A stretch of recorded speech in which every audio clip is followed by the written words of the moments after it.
네, 인사드리겠습니다. 안녕하세요. 네, 반갑습니다. 오늘날 참 이렇게 더운 날도 왔다가 조금 쌀쌀해지는 날도 왔다가 왔다 갔다 하지만은 점점점 따뜻한 또 여름이 다가오는 것 같습니다.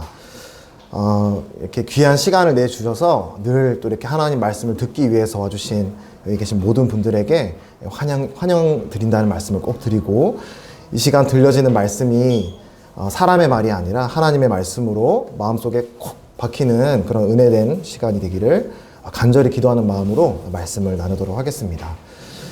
여기 계신 분들은 평소에 영화라던가 이런 걸 많이 보시나요? 이제 예전에는 이제 영화를 보려면 영화관에 가거나, 그쵸? 뭐 비디오나 DVD나 이런 걸 사서 구매해서 보는데, 요즘에는 이제 구독제라고 해서, 그쵸? 달마다 얼마씩 내면은 무제한으로 이제 영화랑 뭐 엔터테인먼트 이런 쇼들을 무한하게 즐길 수 있는 그런 시대가 된 것 같습니다. 그래서 우리가 참 마음만 먹으면 너무나 많은 그런 매체들을 통해서 재미있는 그런 엔터테인먼트들을 우리가 이렇게 접하게 되는데, 이렇게 우리가 이런 엔터테인먼트와 이런 정보의 홍수 속에 살아가면서 이제 뭐가 진짜인지, 아니면 뭐가 현실인지, 어떤 게 판타지인지, 아니면 진짜 어떤 게 실제인지, 이런 게 막 뒤섞여서 이제 정말 상상력이 넘쳐나는 그런 시대에 살아가는 것 같아요. 근데 오늘 이제 특별히 이런 말씀을 드리는 이유가, 오늘 이제 나누고자 하는 성경의 본문이 예수님의 기적에 대해서 말씀을 해주고 있기 때문입니다. 기적. 이제 특별히 오늘 또 다음 시간에 또 허락이 된다면 나누게 될 이제 한 본문에 두 가지 기적이 이제 등장을 하는데, 근데 이제 성경을 읽을 때 이렇게 예수님이 행하신 기적, 성경에 기록된 여러 가지 기적을 볼 때, 특히 이제 우리 현대인들은 당혹스러운 마음이 자연스럽게 드는 것 같습니다. 그래서 딱 보고 뭐 기적에 대해서 얘기를 한다. 그러면은 이제 성경에 의도하지 않은 크게 두 가지 반응이 있는 것 같아요. 첫 번째는 멀리하는 거예요. 나는 이런 기적을 받아들일 수가 없어. 이렇게 비과학적이고 이 현실, 이런 과학, 이런 현대 문명과 맞지 않는 기적 같은 이야기, 이런 거 난 믿지 않아 라고 하는 마음을 가지고 성경을 멀리하는 사람들이 있겠죠. 이런 사람들을 소위 이제 무신론자, 회의론자라고 말을 합니다.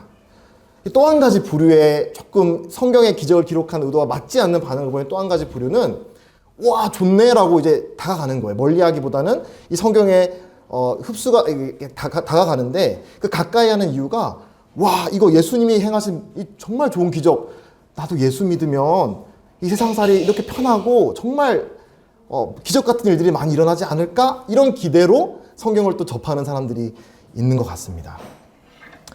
근데 이제 성경에서는 분명히 이 기적에 대해서 말씀을 할 때 표적, 기적, 여기 이제 사인죠, 사인. 우리 표지판을 말할 때 동일한 말이 쓰입니다. 표적, 기적.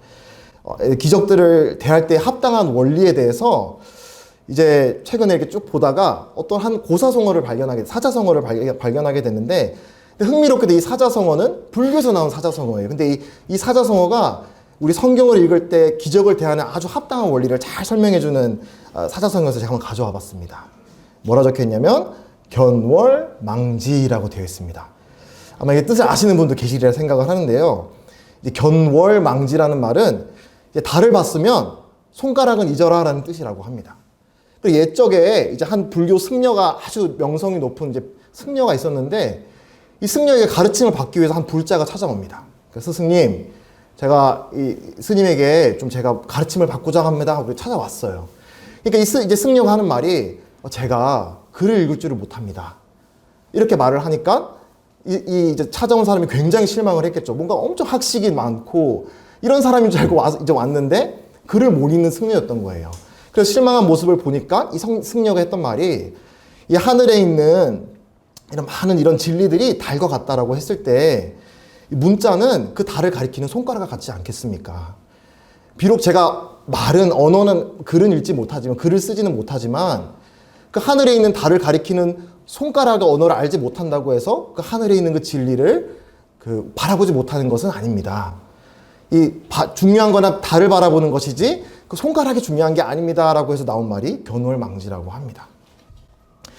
그래서 마찬가지로 이 성경에서도 이 표적이라고 하는 거, 기적이라고 하는 것은 그냥 그 자체만으로 중요한 게 아니라, 물론 그것도 중요한 일이지만 그게 어떤 더 중요한 본질, 진리를 가리키는 거라고 말씀을 해주고 있는 거예요.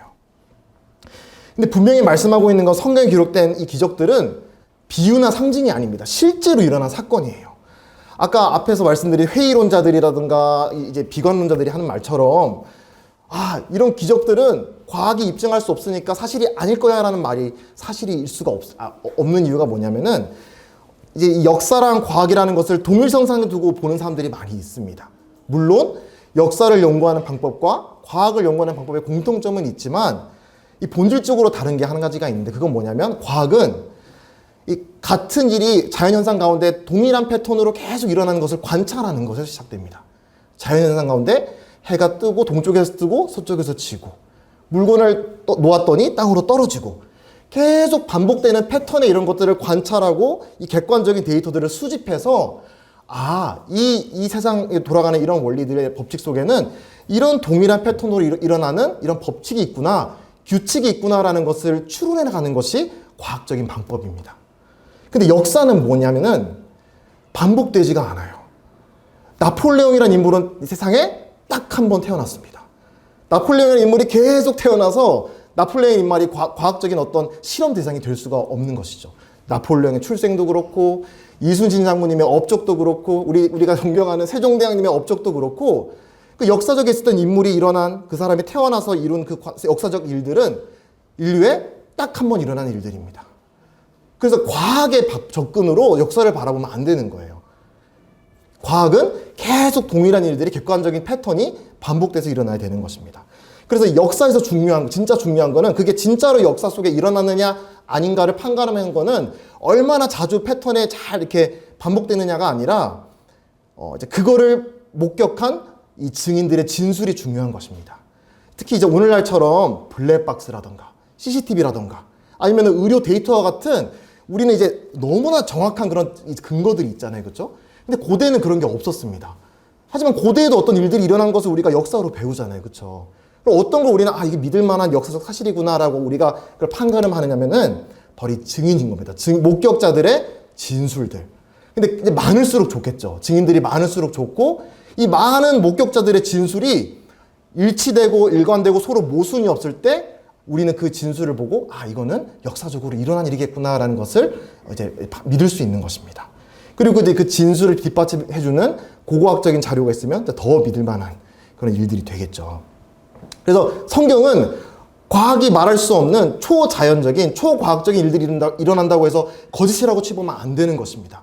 이게 우리가 믿을 만한 이 목격자들의 일관된 진술이 있는지, 그걸 우리가 바라보는 것인데, 그걸 바라볼 때 이 성경에서 말하는 진술들이 너무나 믿을 만한 충분한 증거로 가득하다는 것이 우리가 지금 현재 많은 사람들이 이제 말씀하고 있는 그 내용들입니다.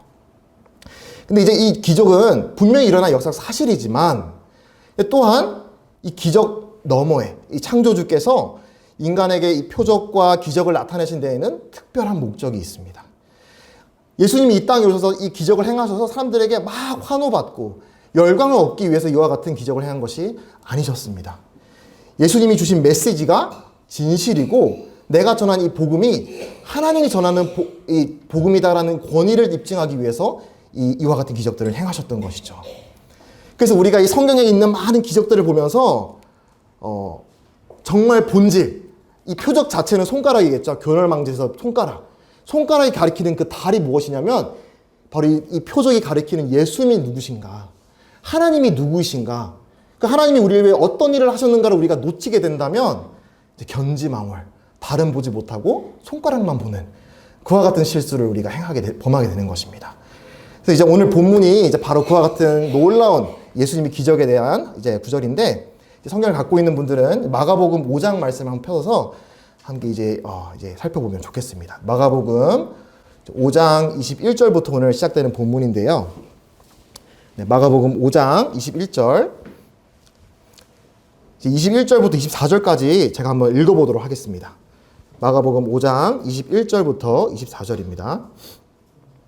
예수께서 배를 타시고 다시 맞은편으로 건너가시니 큰 무리가 그에게 모이거늘 이에 바닷가에 계시더니 회당 중에 하나인 야이로라 하는 이가 와서 예수를 보고 발 앞에 엎드려 간곡히 구하여 이르되 내 어린 딸이 죽게 되었사오니 오셔서 그 위에 손을 얹으사 그로 구원을 받아 살게 하소서 하거늘 이에 그와 함께 가실새 큰 무리가 따라가며 애워싸 밀더라. 네, 마가복음 5장 21절부터 24절 말씀을 읽었습니다. 여기 이제 보면은 한 남성이 나옵니다. 예수님께 다가와요. 자신의 딸이 중병에 걸려서 죽게 됐다고. 예수님이 오시지 않으면 내 딸이 살 수 없다고 간절히 와서 부탁하는 회당, 유대의 회당이 있었거든요. 회당의 장인 야이로라고 하는 인물의 요청으로 오늘의 이야기가 시작이 됩니다. 얼마나 간절하겠어요. 이 딸이 죽을 병에 걸려서 회당장이니까 해볼 수 있는 모든 의료적인 일들을 해봤겠죠. 근데 도저히 살아날 기미가 보이지 않으니까 이 많은 아픈 사람들을 치유한다는 예수님의 기적을 듣고 예수님 아니면 저희 딸이 죽게 생겼습니다. 와서 저희 딸에게 손을 얹어주십시오. 라고 간절히 부탁하고 있습니다. 근데 이제 이미 예수님의 기적은 이제 온 유다 땅에 소문이 가득 퍼져가지고 많은 인파들이 몰려들고 있습니다. 보시는 그림처럼 막 예수님이 가는 길에 막 사람들이 막 예수님을 만지려고 예수님께 부탁을 하려고 다 몰려들어 있는 그런 상황이에요. 이제 딸이 죽어가는 이 회당장 야이로의 입장에서는 얼마나 다급하겠습니까? 1분 1초가 지금 급한 상황인데 예수님이 이제 알겠다. 내가 너희 집에 가겠다라고 말씀을 하시지만 계속 가는 길이 사람들의 인파로 막히는 거예요. 예수님 빨리 가셔야 되는데, 예수님 빨리 가셔야 되는데 라고 생각을 하지만 이 사람들이 애워싸 밀면서 예수님의 걸음이 점점 더뎌지고 있습니다.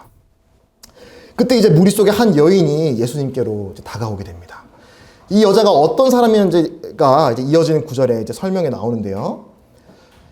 네, 마가복음 5장 25절, 27절 이어진 구절에서 이 예수님께 다가온 한 여자에 대해서 말씀을 해주고 있습니다. 읽겠습니다. 12회를 혈루증으로 알아온 한 여자가 있어 많은 의사에게 많은 괴로움을 받았고 가진 것도 다 허비하였으되 아무 효험도 없고 도리어 더 중하였던 차에 예수의 소문을 듣고 무리 가운데 끼어 뒤로 와서 그의 옷에 손을 대니.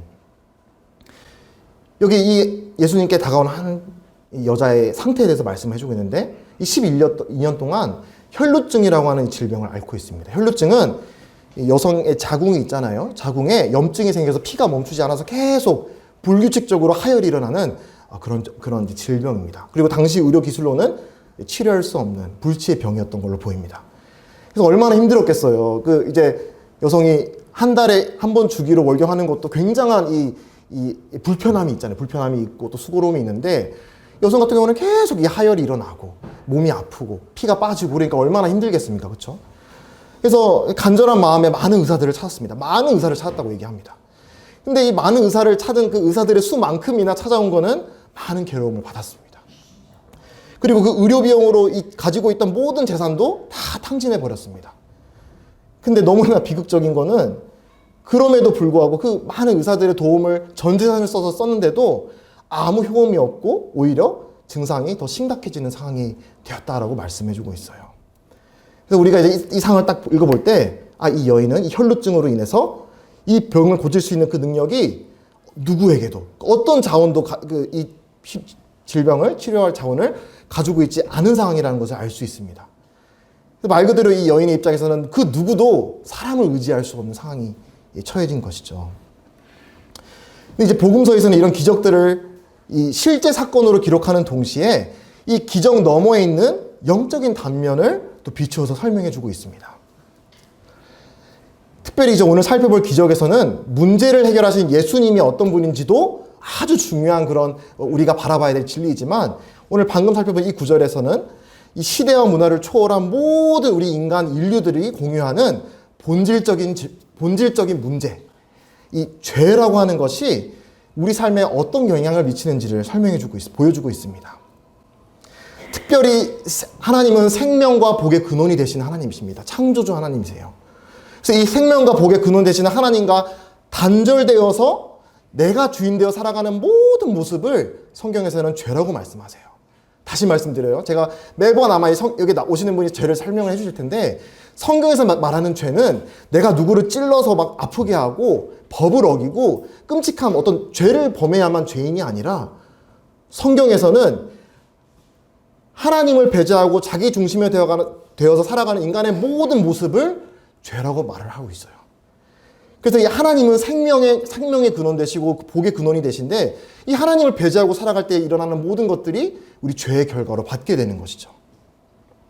그런 면에서 우리 모든 사람은 의인은 없으되 하나도 없고 모든 사람이 죄인이라고 우리가 이 판정을 받고 이 죄 아래에 살아가고 있습니다. 때로는 이 죄의 가해자가 되기도 하고 때로는 이 죄의 피의자가 되기도 하면서 이 죄 아래서 기진하여서 목말라 하면서 힘들어하면서 평생을 살아가는 삶이 이 죄 아래에 놓인 인간의 삶이다라고 성경은 규정하고 있습니다. 예수님께 찾아온 이 혈루증 앓는 여인의 묘사를 다시 한번 살펴보겠습니다. 12해를 혈루증으로 알아온 한 여자가 있어. 이 여성에게 귀한 생명을 잉태하도록 하나님께서 자궁이라는 걸 주셨어요. 자궁은 이 여성의 이 몸 기관 중에서 이 생명을 잉태하도록 만든 기관입니다. 여기에 문제가 생긴 거예요. 이 12년 동안 정상적인 생활을 못할 만큼 계속 불규칙적으로 하혈이 일어나고 이제 몸이 아팠겠죠. 틈만 나면 자기 이제 몸에서 새어나온 이 피를 보면서 여자는 어떤 감정을 느꼈을까요? 이 자기의 생존뿐만이 아니라 하나는 이제 이 자녀의 축복도 이 자녀를 낳을 수 있는 이 생명의 축복으로부터 내가 단절될 수도 있겠구나. 내가 이 심각한 출혈로 나 자신이 죽을지도 몰라.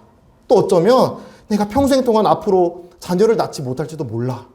내 몸 안에는 이제 생명이라고는 찾아볼 수가 없어 라는 마음을 이 몸에서 새어나오는 피를 보면서 늘 생각하지 않았겠습니까? 이 피를 보면서 죽음을, 이 생명으로부터의 단절을, 그로 인해 오는 이제 좌절과 공포를 이 여인은 늘 느끼고 살아왔을 것입니다. 우리 모든 사람은, 여기 계신 모든 분들 다 나이도 다르시고 살아온 환경도 다르시겠지만 우리 모든 사람은 한날 한시에 태어나서 다양한 모습으로 살아가지만 우리 모든 사람의 공통점은 결국 어느 순간 죽는다라고 하는 것입니다. 생명의 주인이신 하나님과 단절된 우리 모든 사람이 죄 아래에 있다는 그 어떤 것보다 확실하고 결정적인 증거가 뭐냐? 내가 죄인이라는 걸 입증해봐. 우리가 죄인이라는 죄 아래에 있다는 가장 큰 근거가 뭐냐? 우리가 죽는다는 사실이에요.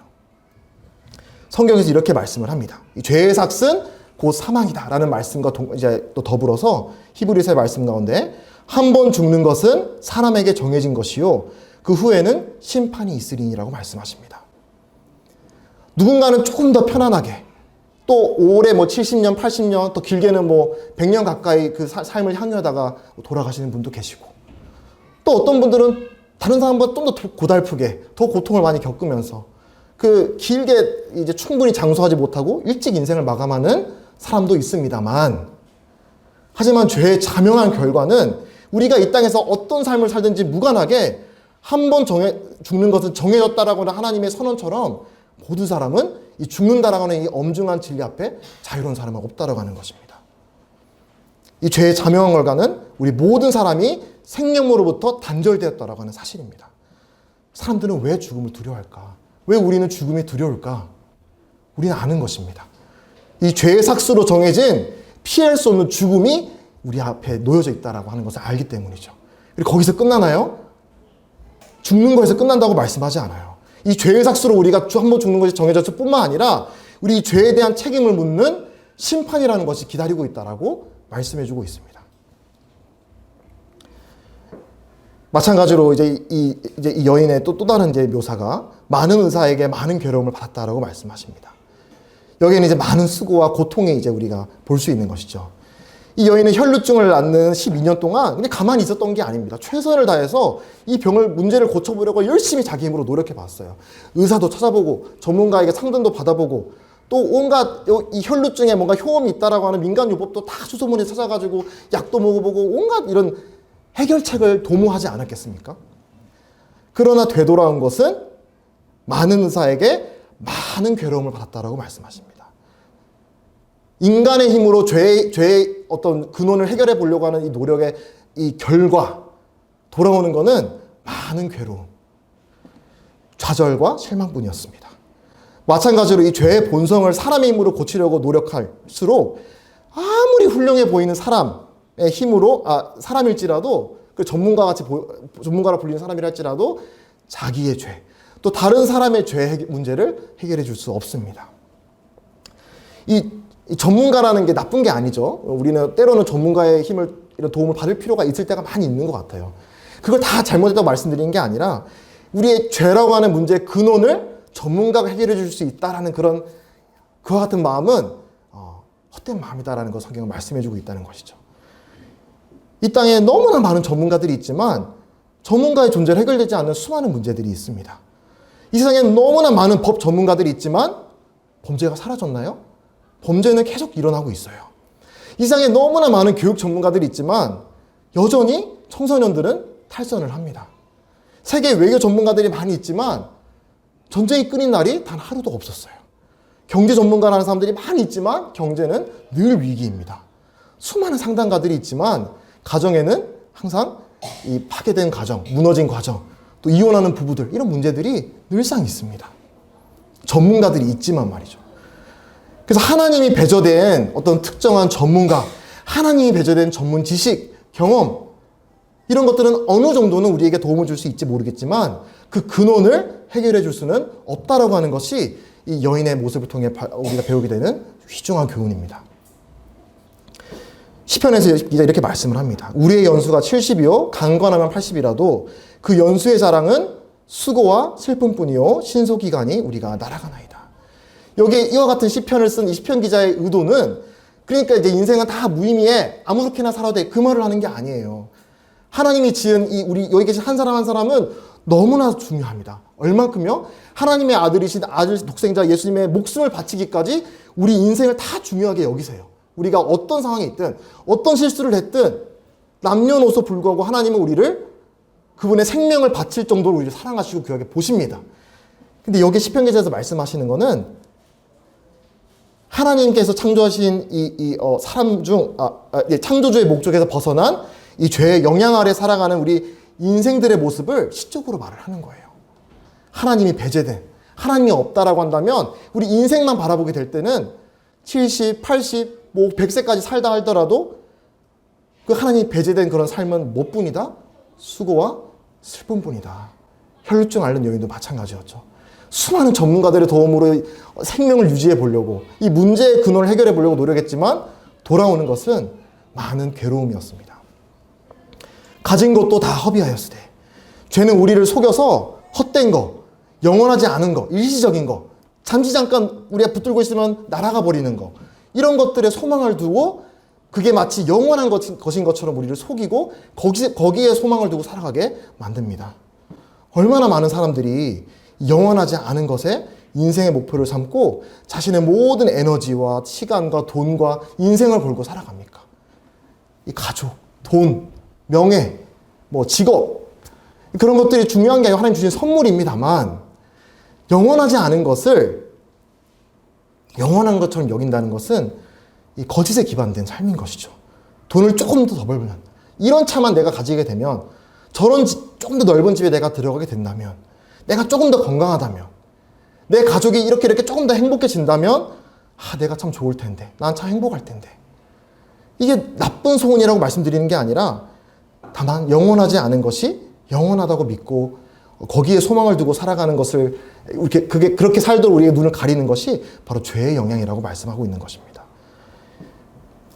청지기로서 잘 간수하고 우리로 하여금 다스리도록 주신 것들을 우리 인간이 어떻게 하나요?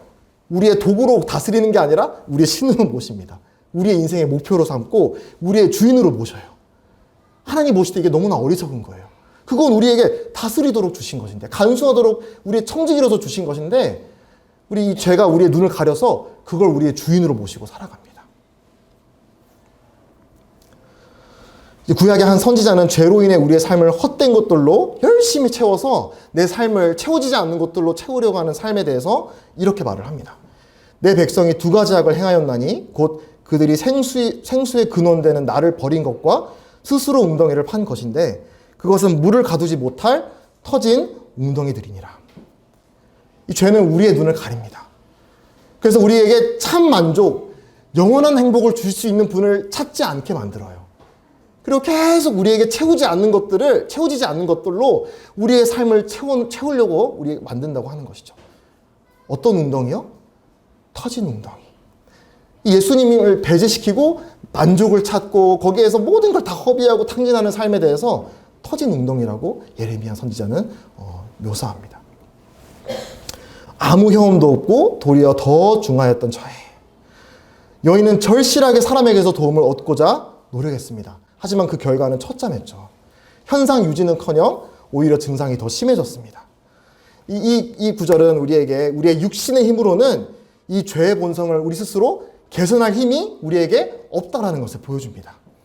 성경은 하나님의 생명으로 다시 태어나지 않고는, 다른 표현으로 거듭나지 않고는 하나님의 나라를 볼 수 없다라고 말씀하십니다. 새로운 본성을 받아야지 나의 옛 죄악된 본성을 열심히 개선시켜서 하나님의 기쁘신 모습으로 만들 수가 없다라고 말씀을 하세요. 육신적인 힘으로 살아가려는 노력이 얼마나 헛된 노력인지 사도 바울이 로마서에서 이렇게 말씀을 합니다. 세 번역입니다.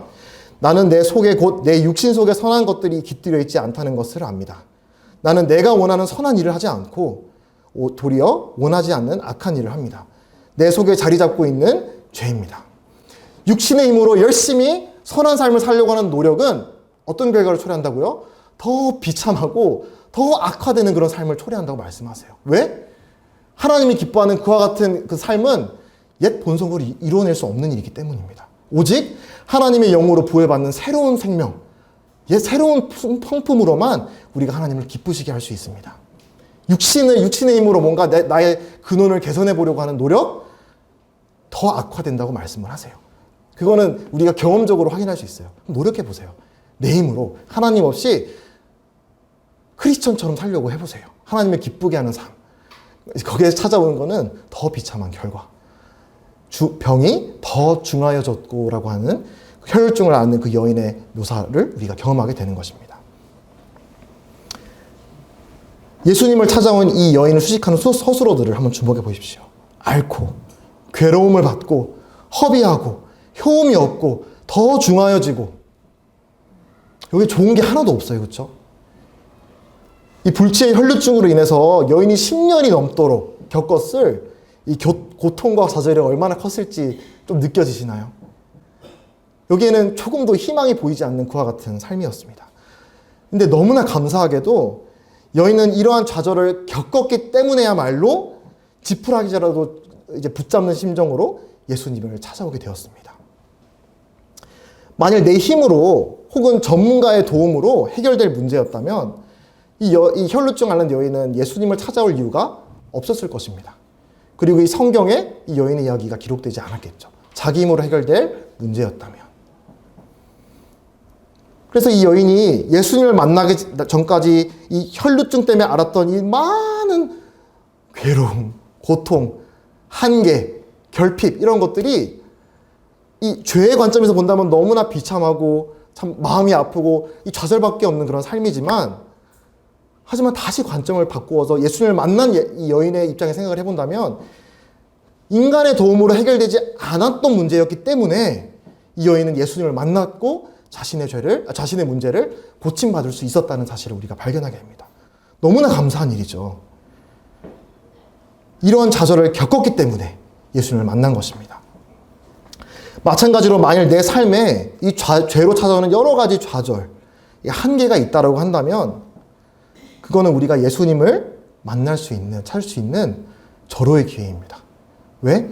내 힘으로 해결되지 않는 문제라는 것을 내가 마음으로 받아들일 수 있기 때문이죠.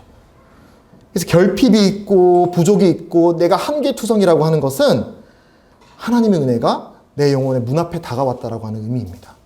감사할 이유가 되겠죠. 여인은 예수님에 관하여 들었고 예수님께 왔고 예수님께 손을 댔습니다. 이러한 문제를 발견했을 때 우리가 할 수 있는 좋은 반응입니다. 말씀을 듣고 예수님께로 나와서 주님께 믿음의 손을 대는, 믿음으로 예수님께 나가는. 여인은 예수님에 관하여 듣고 찾아왔고 그분에게 믿음의 손을 내밀었고 거기에서 놀라운 구원의 역사가 일어났습니다. 고통 속에서 발견되는 은혜를 경험한 것이죠. 그래서 믿음으로 예수님의 옷자락을 만지자 놀랍게도 이 혈루의 근원이 이제 곧바로 그냥 서서히가 아니라 곧바로 치유된 것을 27절부터 29절에서 말씀하십니다.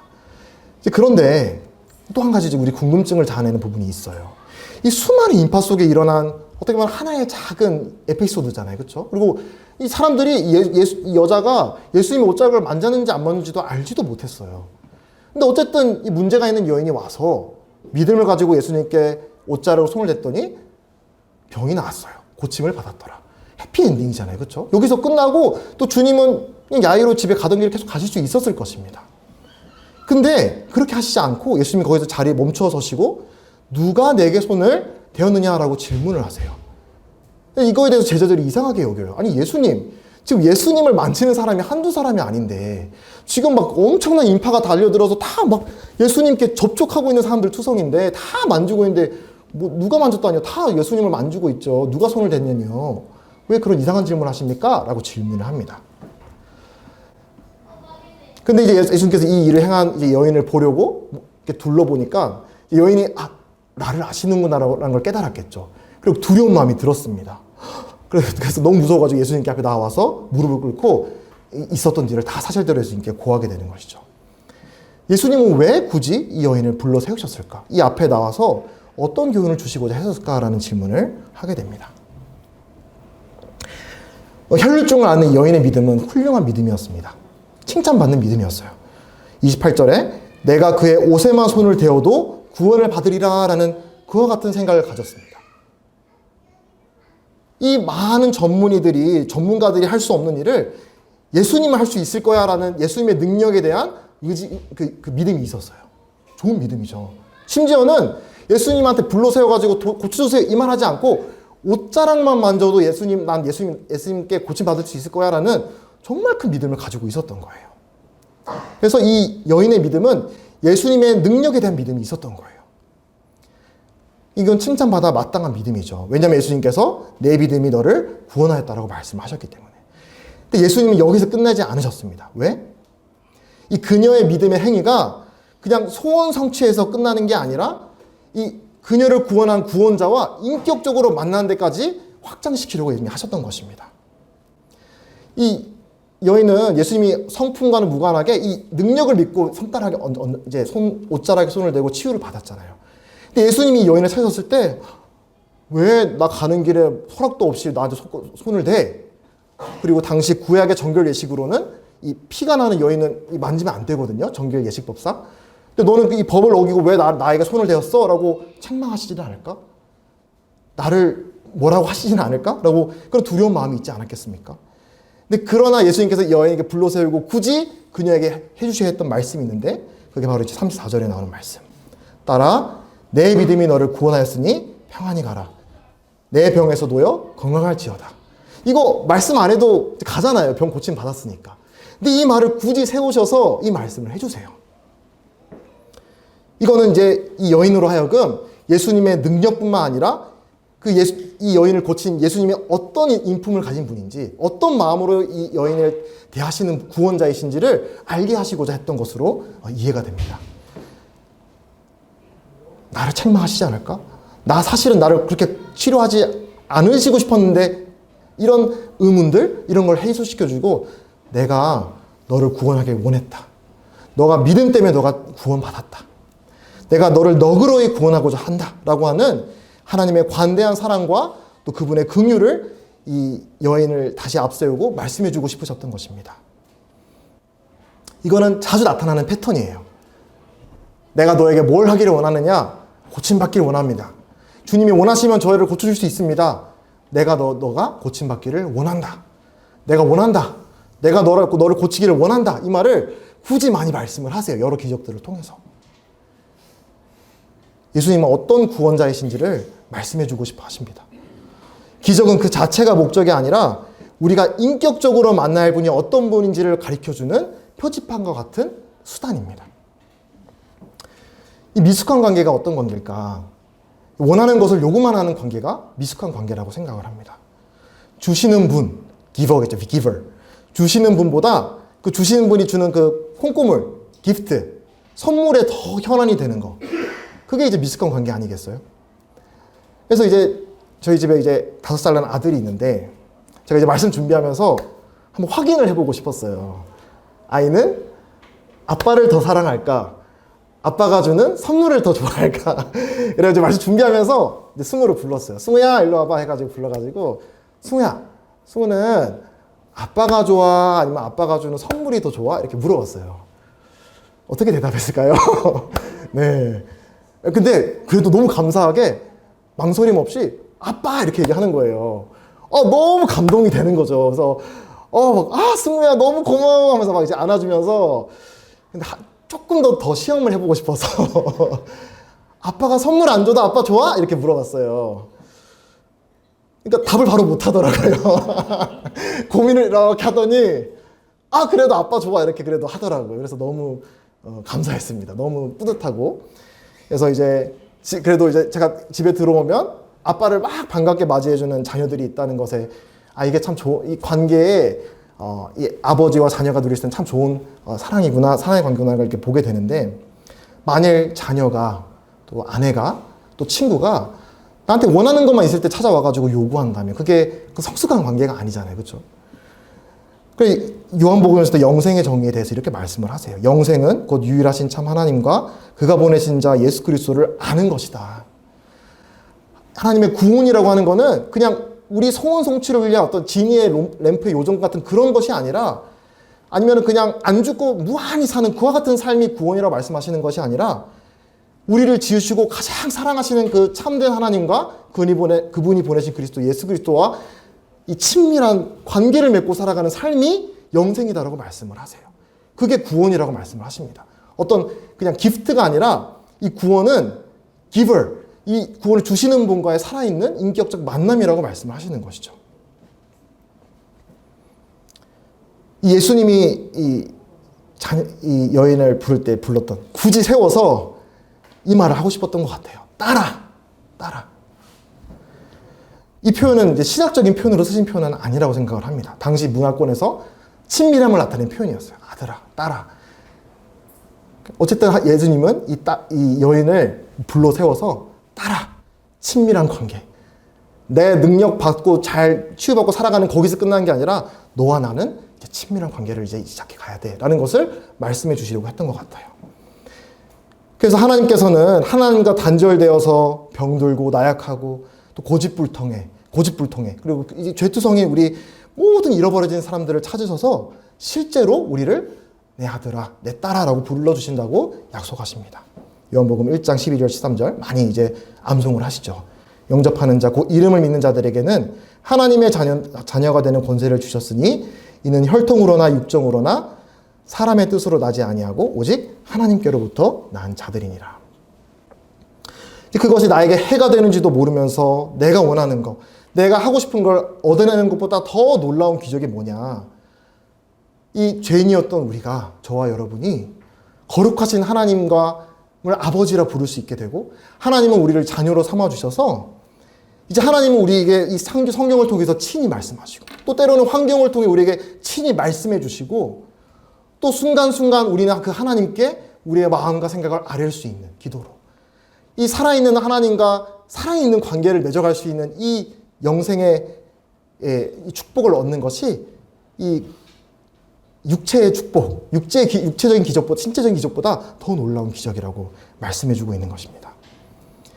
그래서 이 교회 수많은 인파 속에 묻혀서 스리슬쩍 그냥 좋은 설교 듣고 마음에 적당한 위안을 얻고 집에 가는 거, 적당한 친교를 이제 맺고 그냥 재밌게 놀다가 집에 들어가는 거, 이 교회에서의 말씀 듣고 위안 얻고 친교를 갖는 게 나쁜 게 아닙니다. 너무나 좋은 것입니다만, 하지만 하나님과 나와 개인적으로 1대1의 살아있는 관계가 없다라고 한다면 그런 것들은 그 하나님의 관계에 비하면 너무나 가치가 떨어지는 일들이라고 하는 것이죠.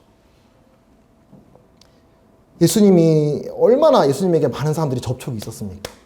막 인파가 몰려들어서 예수님 호기심 찾아와서 예수님께 이렇게 만져서 보고 하지 않았겠습니까? 근데 예수님이 걸음을 멈춰 세우고 주목했던 정말 유의미했던 접촉은 이 여인의 접촉 하나였습니다. 절박한 상황 속에 믿음으로 예수님 옷자락 하나라도 붙잡는 심정으로 예수님께 믿음으로 손을 댄 것. 하나님은 선하신 분이시며 우리에게 복을 주시고 참 행복을 주시고자 합니다. 잃어버린 아들들, 딸들을 되찾는 것이 그분의 기쁘신 뜻입니다. 지금도 하늘 보좌 우편에 우리 예수님께서 살아계셔서 자기를 힘입어 하나님께 나아가는 자들을 온전히 구원하실 수 있으니 이는 그가 항상 살아계셔서 그들을 위하여 간구하심이라. 이 살아계신 예수님 앞에 나아오시길 바랍니다. 예수님께서는 지금도 살아계셔서 그분의 보혈을 힘입고 이 거룩한 하나님 앞에 우리가 한 사람 한 사람이 하나님 앞에 나오도록, 또 우리 교회가 하나님 앞에 나오도록 돕고 계세요. 그분의 피를 힘입고 나오도록. 나의 연약함으로 하나님으로부터 등지는 것은 예수님이 원하시는 게 아니에요. 나의 좌절과 실패가 있음에도 불구하고, 있기 때문에야말로 예수님의 보혈을 힘입고 하나님 앞에 담대히 나오는 것이 우리 주님의 기쁘신 뜻이다라고 말씀하십니다. 혈루증을 앓던 여인이 믿음으로 예수님께 다가왔을 때 이 질병으로부터 구원받은 이 기적 사건은 더 큰 영적인 실체와 원리를 가리키는 표지판입니다. 그 누구도 대신 해줄 수 없었던 죄의 문제, 이거를 우리는 예수님을 믿음으로 해결받을 수 있다. 신체적 치유보다 더 중요한 거는 이 죄의 비극으로부터 우리 영혼이 치유받는 것, 이게 더 중요하다라는 것을 오늘의 본문을 통해 말씀해 주십니다. 따라 내 믿음이 너를 구원하였다. 네. 시간상 이제 마치겠습니다. 그래서 오늘은 이 여인을 통해 이제 이런 놀라운 구원의 역사가 일어나는 중에도 아직 초조한 한 사람이 있어요. 누구겠어요? 회당장 야이로겠죠. 지금 딸을 고치러 가야 되는데 예수님이 지금 이런 일들을 하고 계신 것입니다.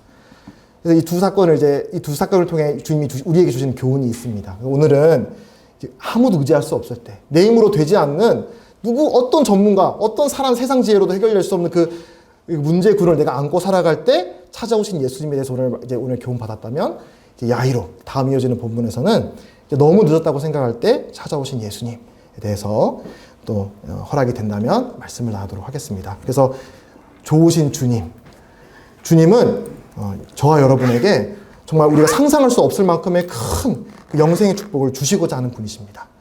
나의 어떤 한계를, 또 실패를 갖고 있다 할지라도 그걸 우리가 좌절하고 주님으로부터 돌아서는 것이 아니라 오히려 그게 있기 때문에 주님만이 나를 도우실 수 있습니다, 이런 믿음으로 주님의 옷자락에 손을 대는, 그래서 주님이 저와 여러분을 내 딸아, 내 아들아, 내가 너를 구원했다라고 하는 이 주님과 인격적 만남을 가지고 이제 주님과 앞으로 남은 삶을 동행해가는 저와 여러분이 되면 좋겠습니다. 기도하고 마치도록 하겠습니다.